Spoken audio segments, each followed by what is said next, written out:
na zai fuka da ni yarima. Kewa, kewa, kewa, kewa,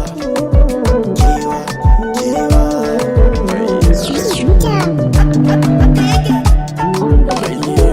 Yadda nake ji na san haka kike ji, soyayya ce ta saka mu a halin kewa, kewa.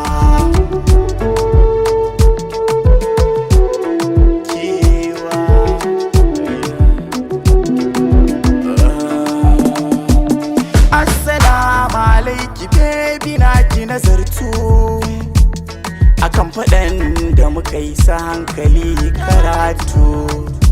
Ki gane sabani ga masoya ya wajabtu, amma akan shirya da zarar ɗaya zai cutu.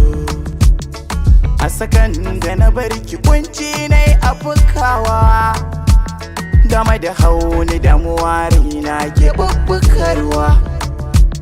Na san da ke maka ne kina dojewa, baby ki gane zanen so baya gogewa.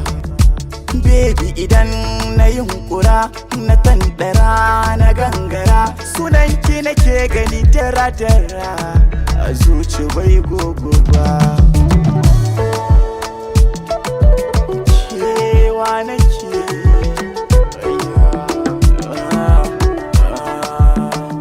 billahi lazi, soyayya ba ƙarya ce ba, dan taɓa da malamai da masana duba.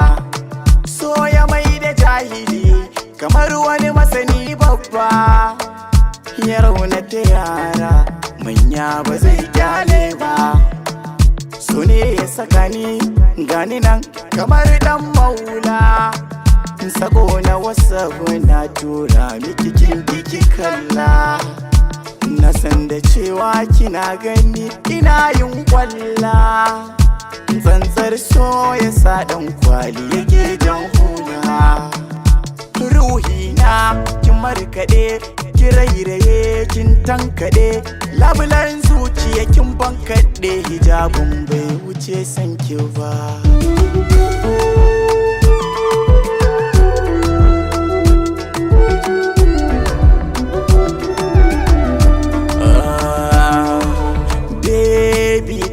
Baya sanda muna kan soyayya, ba ma yin jayayya, unguwa mu tafi tare, mu ci mu sha tare, miwar kajami tare. Kina mini kallon soyayya da ke ruɗa ni rasa hanya, laifin da na miki na tuba.